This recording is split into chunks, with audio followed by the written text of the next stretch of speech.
As you can see, we're getting to Christmas, so let's do a list of some Christmassy fantasy that I've enjoyed and recommend. Okay, I have 5 books to recommend that are Christmassy and are fantasy.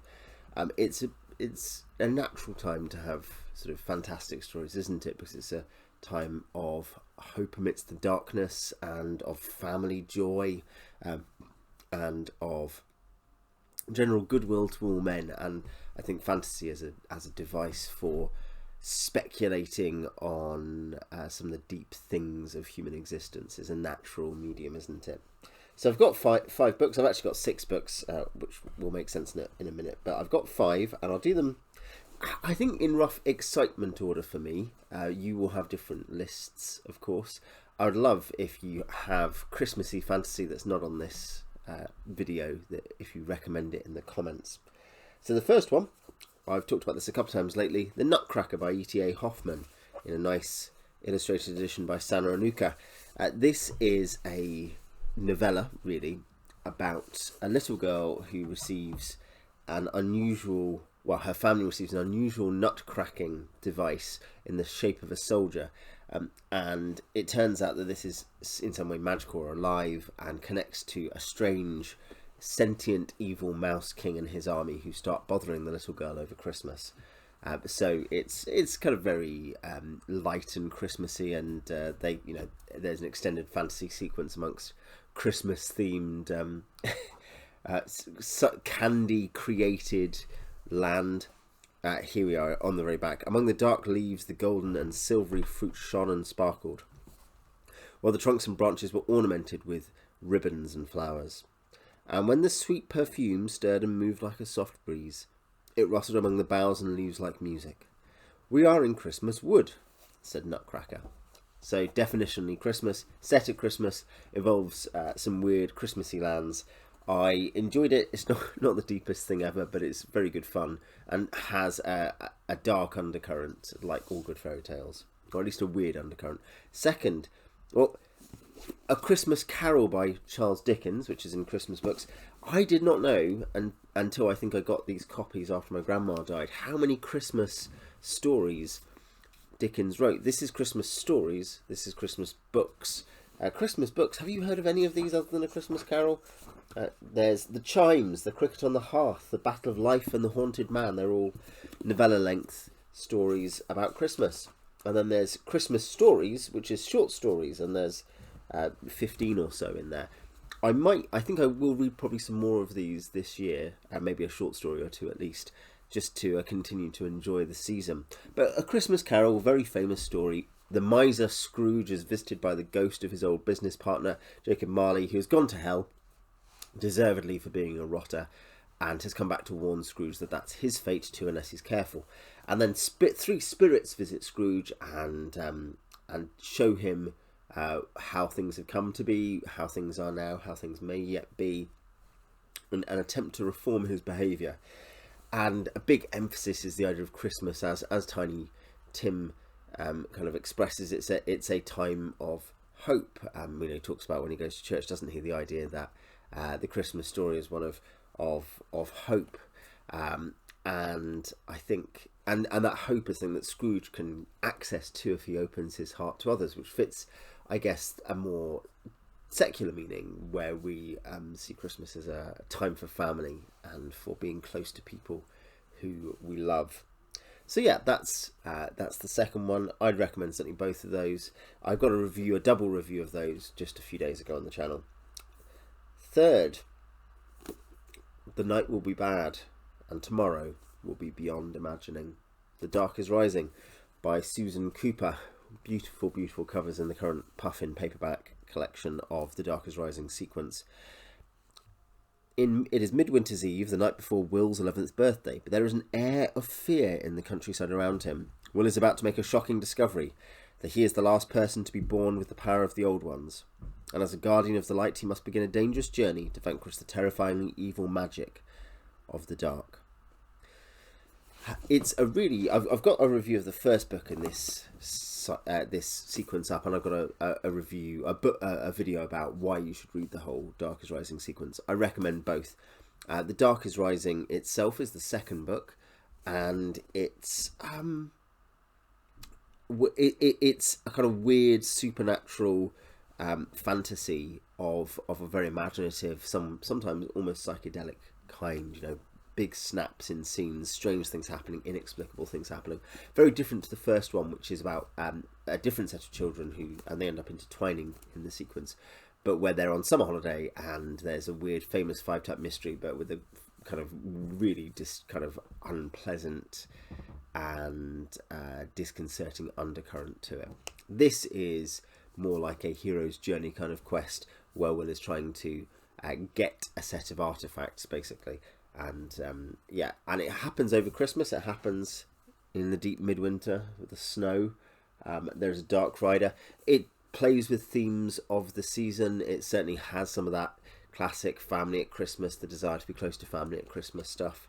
But yeah, and it goes from, I think, from the 20th of December or whatever up to into January. So yeah, very much a Christmas book, and a very, very colourful, atmospheric one. I recommend that. Fourth, Hogfather by Sir Terry Pratchett. This was the first ever Discworld book I got, this particular copy. I guess not long after it came out in paperback. It's the night before Hogswatch and it's too quiet. Where is the big jolly fat man? Why is death creeping down chimneys and trying to say, ho, ho, ho? The darkest night of the year is getting a lot darker. Susan the Gothic governess has got to sort it out by morning, otherwise there won't be a morning. Ever again. The 20th Discworld novel is a festive feast of darkness and death, but with jolly robins and tinsel too. As they say, you'd better watch out. So this is very much in the kind of peak of Discworld. Some people, I think, see this as the best of the death novels about the character / concept death. This particular one is that the Hogfather, who is the Santa Claus equivalent, he's gone missing or something's happened to him. It's not clear, and because things need to keep ticking and working, death says, well, I will make sure and go and make sure that happens. And obviously the plot is about why it's happening, what happens to the Hogfather, what the issues are with death doing that, and so on. And it's there is a bit of kind of, it's good to be with family at Hogswatch, but it's perhaps in a wider sense about it's about, I guess, why we celebrate things. What are some of the deep human archetypal impulses that lead to us having the rituals we do, the traditions we do, the ceremonies we do? I mean, not religion per se, but more generally, the way in which we are, in that broader sense, religious, traditional, and ritual people. What my family, the big thing we did when we were young with, and we do this now with my current family, but my childhood growing up, we would have piles of presents each and we'd go around in a row opening one at a time. That was a tradition and a ritual that mattered. Why? Though he doesn't address necessarily that kind of thing, the broader issue of what these rituals mean, what these festivals mean to us comes up. And it's very, very funny as well. It often had me howling, and I still, in my recent rereads of Pratchett, because I read them up until The Shepherd's Crown when they finished after his death, and then I've reread a few recently, and I still laugh. They're incredibly funny. Finally, The Lion, the Witch and the Wardrobe by C.S. Lewis, which is, it is a winter story. You can see on the back there, I think that's meant to be Jadis the White Witch. So it's definitely a winter story, but it's a Christmas story too, and famously there is a Christmassy component to this. And Christmas is a bigger thing in this book than you'd think, and the idea of Christmas, and it's a bigger thing in Narnia than you think.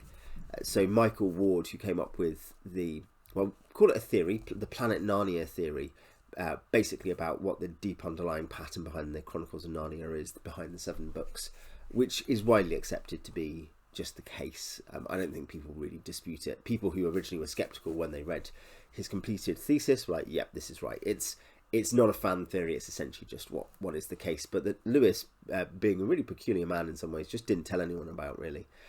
But a key realisation for him that the Narnia books were modelled after the medieval planets was when he's reading Lewis's poem The Planets, and reading of Jupiter, that, you know, a theme of Jupiter, the planet Jupiter, is of winter past and sins forgiven. So this idea that Jupiter, the book of Jupiter, the kingly book, is, well, as in this, it being the book of Jupiter, the kingly book, is associated with the idea of winter passing and sins being forgiven. And then he connected the two. He thought, that sounds like Lion, the Witch and the Wardrobe. And of course it does. And so the idea that you have this always winter but never Christmas, Christmas being the sign of hope for the coming year, even though it's still going to be cold for a while, that's a jovial theme. And then that connects to what happens later, the idea that a king can set aside someone's crimes or sins. And you see that with Aslan and Edmund, and what happens to do with the redemption of Edmund. So it was a very important thing for Ward that this is a Christmas story, or at least it is a story of winter passing with Christmas as the strong symbol. Of course, Father Christmas then makes much more sense as a jovial figure, as a rubicund figure of gift giving and order bringing and winter passing. It's also just a very fun, good story. My kids have loved listening to it in the car. It has aged exceptionally well. It's one of those things that, you know, as with Tolkien, you get a kind of a category of critic who aren't just like, oh, I don't like this or that theme, you know, fair enough, but will actively say these are bad books. And of course the bad books do not last 70 years, more or less intact, more or less with a kind of similar fan base. And I think Lion, Witch, Wardrobe is my favourite winter story or Christmas story because of that. They're all fantasies as well, as I say. You know, they've got whether it's personifications of death, or whether it's a sort of alternative universe thinking about some of the themes of religion that Lewis was interested in, or whether it involves old ones from the beginning of time fighting against ancient darkness across a supernaturalized winter landscape, or ghost stories, or magical nutcrackers. They are all fantasies as well, distinctively. A Christmas Carol is arguably actually a ghost story rather than a fantasy, if you want to, in our modern sense. But it's definitely playing with the idea of magical, speculative themes. So those are my 5 that I can recommend. I'm not sure, off the top of my head, if I know any other fantasy books where I'd say a Christmas or Christmas equivalent is the centre of the plot or the heart of the plot. I'm sure there are. There must be, really, that I've read, but I can't remember. What do you like? What do you think of the books I've listed? And what do you think of other Christmassy fantasies? Recommend them to us in the comments. Till next time.